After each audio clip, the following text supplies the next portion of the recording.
में इरफान जुनेजो किधर गायब हो जाता है। जिन लोगों को नहीं पता, कई महीने पुरानी बात है, मैंने एक लड़की के अगेंस्ट ट्वीट कर दी थी, जो बाद में मैंने रियलाइज किया कि यार मुझे इस तरीके से नहीं लिखना चाहिए था। खैर, मैंने मामला खत्म करने के लिए उसको पर्सनली रीच आउट करने की कोशिश की, जो पहले तो नहीं हो सकी, लेकिन फिर मैंने एक दोस्त के थ्रू उसको रीच आउट किया, उसको अपॉलॉजी की, उससे बात की, और फिर मैंने वीडियो भी डाली उसके फेवर पे, उसमें भी अपॉलॉजी की, और मैंने इन रिटर्न उससे कुछ नहीं मांगा कि भाई वो मेरे खिलाफ जो है वो भी रिमूव करे, क्योंकि मुझे पता है कि आई मेस्ड अप और I need to be a bigger person and apologise. लेकिन इरफान जुनेजो भाई साहब आ गए जी ट्विटर पे कैंसिल करने, उस दौरान जब मेरी इससे जान पहचान थी। अब अगर आप बेसिक एथिक्स पे जाओ ना, तो बंदे को कम से कम प्राइवेटली रीच आउट करके पूछ लेना चाहिए था, अगर तुम्हारी उससे बातचीत है कि हाँ भाई क्या सीन है, और अगर मैं कहीं पे गलत हूं तो वो मुझे बता सकता था, या अगर ट्वीट करनी भी होती या बात करनी भी होती तो मुझे डायरेक्ट मेंशन किए बगैर ये बंदा कर सकता है। अब ये ना कोई पहली बार नहीं है, इसने और भी कई यूट्यूबर्स के साथ ये काम किया हुआ है, और मैं तुम लोगों को बताता हूं कि ये ऐसा करता क्यों है। ये बंदा हमेशा उस चीज के उठा के मुंह में डालेगा या उसके अगेंस्ट बोलेगा जहां से उसको फायदा हो रहा होगा। मेरे से जब ट्विटर पे फकअप हुआ था तो मेरे अगेंस्ट एक लड़कियों का ग्रुप था, उन लड़कियों के ग्रुप की सिंपैथी जीतने के लिए जुनेजो भाई साहब ट्वीट करने मैदान में आ गए। तुम लोग यकीन करो, मेरा जो बड़े से बड़ा दुश्मन रह चुका है ना इन द पास्ट, वो भी मुझे प्राइवेट मैसेज करके समझा रहा है जहां पे मैं गलत हूं, और प्राइवेटली पूछ रहा है कि भाई क्या सीन है, जबकि उसके पास बहुत अच्छा मौका था कि वो मेरी मार सकता था अच्छी खासी, और वो मेरा दुश्मन रह चुका है इन द पास्ट। लेकिन उसने ऐसा क्यों नहीं किया? क्योंकि बेसिक एथिक्स हैं, जो चूतिया नहीं है ना उसको पता है। इसी तरह कश्मीर पे पाबंदी लगी तो भाई साहब ने बहाने बनाने शुरू कर दी कि कंट्रोवर्सी है, तो चलो खैर वीडियो तो कई लोगों ने नहीं बनाई, भाई साहब ने ट्वीट करना भी गवारा नहीं किया। लेकिन जब टिकटॉक पे पाबंदी आई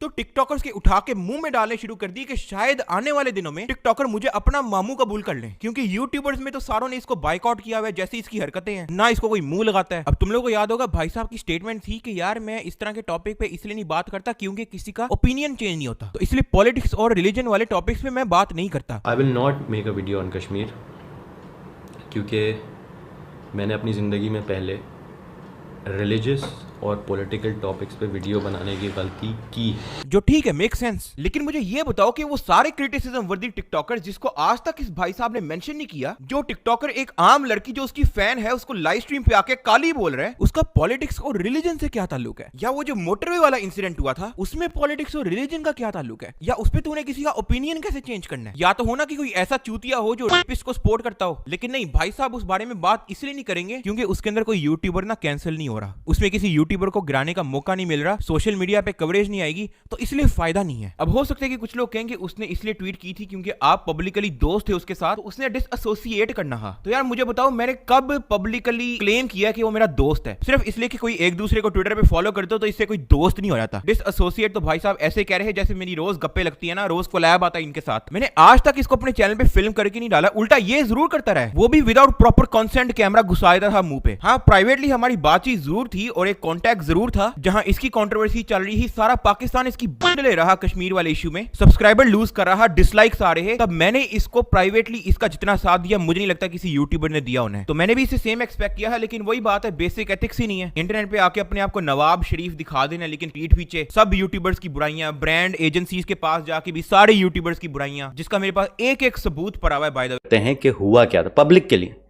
आपको तो पता ही है, लेकिन पब्लिक को बता दूं मैं कि हुआ क्या था।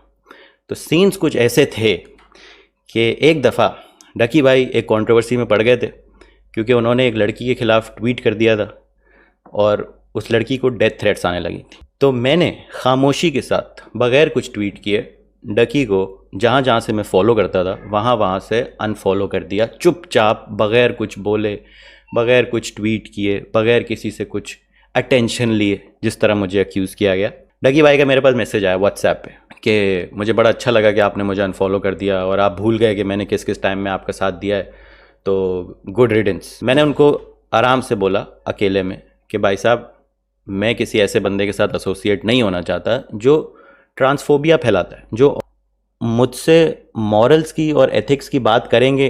When you milk the shit out of शाम इदरीस, फ्रॉगी, ढिंचक पूजा, नासिर खान जान, नुमान खान, शामिर अब्बास और पता नहीं लाखों करोड़ों टिकटॉकर जो आपको कंटेंट दिए जा रहे हैं, वीडियो का कंटेंट मिल गया होगा तो शुरू करते हैं। और बस पब्लिक, नई कंट्रोवर्सी, मज़ा आ रहा है।